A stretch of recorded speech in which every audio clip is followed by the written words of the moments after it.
समीर, रोहन, अदिति और सिमरन एक साथ एक फिल्म बना रहे थे। चारों साथ में एक मीडिया कंपनी में काम करते थे और चारों में गहरी दोस्ती थी। हमारे डायरेक्टर को एक नई लव स्टोरी चाहिए।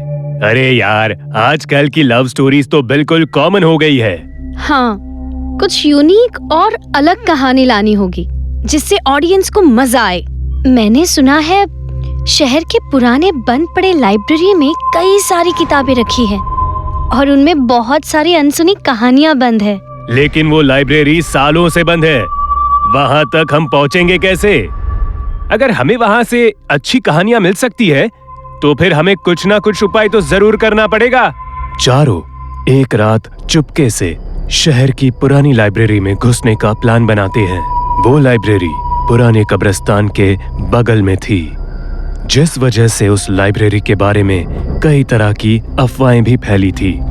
चारों उस रात हिम्मत जुटाकर लाइब्रेरी जाने का निर्णय लेते हैं। यार, मैंने सुना है उस लाइब्रेरी के बगल में ना पुराना कब्रिस्तान है और लोगों का कहना है कि उस कब्रिस्तान के आसपास ना कई लोगों ने आत्माएं देखी हैं। तू भी एक इन किताबी बातों में विश्वास करने लगी? हमें लव स्टोरी बनानी है, हॉरर स्टोरी नहीं। अदिति बिल्कुल ठीक कह रही है। हम चुपचाप जाकर लाइब्रेरी से कुछ अच्छी किताबें लेकर वापस आ जाएंगे, किसी को कुछ पता भी नहीं चलेगा। चारों गाड़ी में बैठकर बातें कर रहे थे और लाइब्रेरी की ओर जा रहे थे। तभी अचानक कब्रिस्तान के पास उनकी गाड़ी बंद हो जाती है। अरे, ये गाड़ी बंद कैसे हो गई? बंद हुई भी तो कौन सी जगह पर? हमारे बगल में पुराना कब्रिस्तान है। अरे, तू फालतू का डर रही है। तुम सभी लाइब्रेरी की ओर बढ़ो, मैं ये गाड़ी को देखता हूँ। ओके गाइस, ये सही रहेगा। समीर उस कब्रिस्तान के पास गाड़ी के पास रुक जाता है और गाड़ी को ठीक करने की कोशिश करने लगता है। अदिति, सिमरन और रोहन पैदल लाइब्रेरी की ओर बढ़ते हैं। लाइब्रेरी के पास पहुंचते ही वहां अचानक से उन तीनों के सामने एक पागल सा दिखने वाला व्यक्ति आ जाता है, जिसके बड़े बड़े दाढ़ी और बाल होते हैं और उसने फटे पुराने कपड़े पहने होते हैं। उसे देखकर ऐसा लग रहा था जैसे उसने कई वर्षों से नहाया नहीं है। कहाँ जा रहे हो तुम सभी? उधर मत जाओ, वहां मौत है। उस आदमी को देखकर तीनों डर जाते हैं। पागल व्यक्ति तीनों के आसपास अजीब सा उछलता कूदता हुआ घूमने लगता है। कौन हो तुम? हट जाओ हमारे रास्ते से, मौत का साया है। जो भी यहाँ आया है वापस ना जा पाया है। मुझे बहुत डर लग रहा है। तुम चिंता मत करो, मैं कुछ करता हूँ। राहुल वहाँ पर पड़े एक लाठी से उस पागल आदमी को मारकर भगाने की कोशिश करता है। वो व्यक्ति उन तीनों को देखकर पागलों की तरह हंसता हुआ वहाँ से चला जाता है। तुम सबका समय आ गया है। अगर अपनी जान बचाना चाहते हो तो चले जाओ यहाँ से, वरना सब मरेंगे। वो इंसान ऐसा क्यों बोल रहा था? अरे यार, तुम एक पागल की बात पर विश्वास कर रही हो, उसे तो खुद का होश नहीं। चलो जल्दी से जो काम करने आए थे वो कर लेते हैं। तीनों लाइब्रेरी के पीछे की खिड़की का शीशा तोड़कर लाइब्रेरी के अंदर घुस जाते हैं। लाइब्रेरी में कई तरह की पुरानी किताबें रखी होती है। तीनों लव स्टोरी की किताब ढूंढने लगते हैं। उस लाइब्रेरी में चारों ओर अंधेरा होता है। तभी अचानक से एक किताब अदिति के पास आकर गिरती है। वो किताब एक सफेद कपड़े में लिपटी होती है और उसके ऊपर कई तरह के धागे भी बंधे होते हैं। ये कौन सी किताब है और ये इस कपड़े में क्यों लपेट कर रखी है? अदिति सारा धागा और कपड़ा हटाकर वो किताब निकालती है।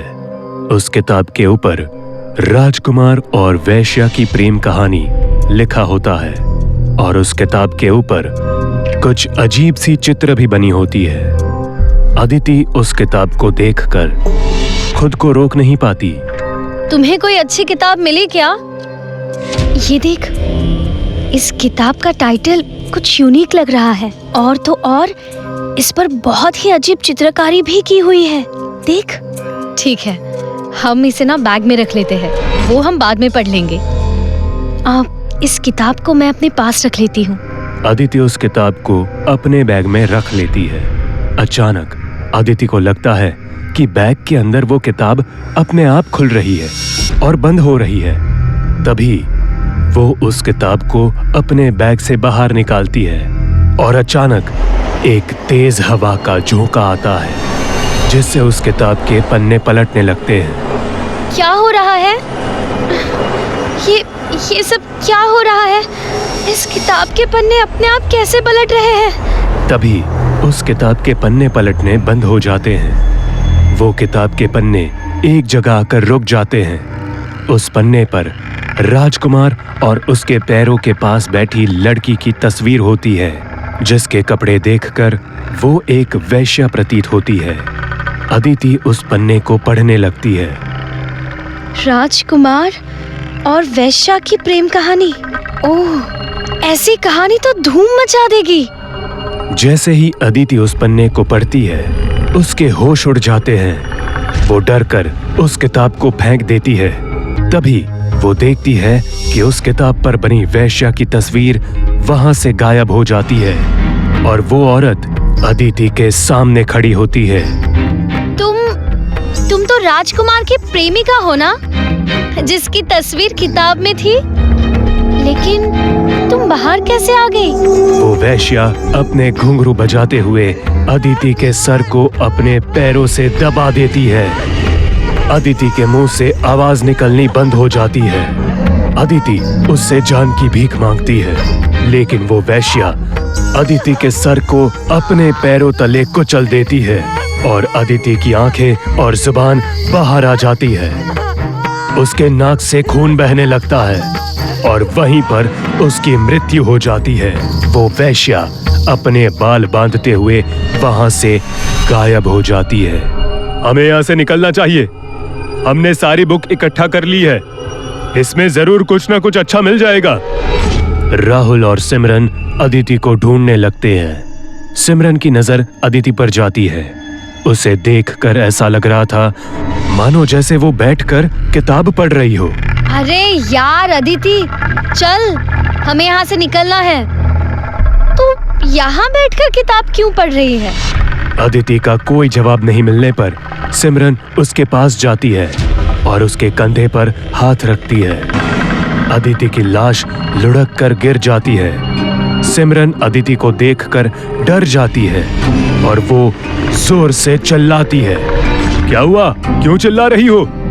अदिति, अदिति, अदिति! रोहन अदिति की लाश को देखकर हैरान हो जाता है और वो सिमरन का हाथ पकड़कर वहां से भागने लगता है। तभी वो गलती से अपना पैर उस किताब के ऊपर रख देता है। अदिति की ऐसी हालत किसने की होगी? ये देखकर ऐसा लगता है मानो जैसे कोई बुरी ताकत का काम हो। हमें यहाँ से फौरन निकलना होगा। तभी वो किताब रोहन और सिमरन के पैर में फंस जाती है और दोनों गिर जाते हैं। ये किताब, ये वही किताब है जो अदिति ने अपने पास रखी थी। रोहन और सिमरन उस किताब को देखने लगते हैं और देखते ही देखते किताब पर बनी वैश्या की तस्वीर अपना हाथ निकालकर रोहन का गला पकड़ लेती है। दोनों ये देखकर डर जाते हैं। अदिति रोहन का गला छुड़ाने की कोशिश करती है। तभी वहां से वो वैश्या की तस्वीर गायब हो जाती है। तुम ठीक तो हो ना? ये सब क्या हो रहा है? ये जरूर शापित किताब है। ये औरत की तस्वीर अचानक गायब कैसे हो गई? इस किताब ने ही अदिति की भी जान ली होगी। I am sure. तभी सिमरन और रोहन के ऊपर गाड़ी की हेडलाइट की रोशनी पड़ती है। बाहर समीर गाड़ी लेकर आ चुका था। सिमरन और रोहन को बाहर बुला रहा था। अरे यार, तुम लोग सब बाहर आ जाओ, गाड़ी ठीक हो गई है, चलो यहाँ से निकलना होगा। सिमरन और रोहन उस किताब को वहीं छोड़कर गाड़ी की ओर भागते हैं। वो दोनों जैसे लाइब्रेरी से बाहर निकलने की कोशिश करते हैं, वहां पर वो वैश्या आ जाती है और अपने पायल बजाने लगती है। दोनों ये देखकर डर जाते हैं। कौन हो तुम और हमें क्यों मार रही हो? हम तो तुम्हें जानते भी नहीं हैं। हमें छोड़ दो, हमें जाने दो, हमें छोड़ दो। तभी वो वैश्या सिमरन और रोहन का गला दबाने लगती है और दोनों को हवा में उठाते हुए कांच की खिड़की पर पटक देती है। देखते ही देखते उन दोनों की मौत हो जाती है। लाइब्रेरी के बाहर से समीर ये सब कुछ देख रहा था। समीर अपने हाथ में एक ताबीज लेकर लाइब्रेरी के अंदर घुसता है। तुम मेरा कुछ नहीं बिगाड़ पाओगी। मुझे पता था ये किताब खूनी है, इसीलिए मैंने अपने दोस्तों को किताब लेने भेजा था। वैश्या समीर को छू भी नहीं पाती है। समीर किताब पर ताबीज बांध देता है और उस किताब को अपने साथ गाड़ी में रखकर ले जाने लगता है। बेचारे मेरे दोस्तों को ये नहीं पता था कि ये सब मेरा करा धरा है। अब मेरे पिताजी प्रोफेसर मंतोष पांडे का रिसर्च पूरा हो पाएगा। ये खूनी किताब का राज अब इस दुनिया को पता चलेगा और पिताजी वैश्या को अपने कब्जे में कर लेंगे। तभी समीर देखता है रोड के बीचों बीच वो वैश्या खड़ी है। वो अपनी गाड़ी का स्टीयरिंग घुमाता है और उसकी गाड़ी सीधा कब्रिस्तान की दीवार पर जाकर टकराती है। समीर की वहीं पर मौत हो जाती है।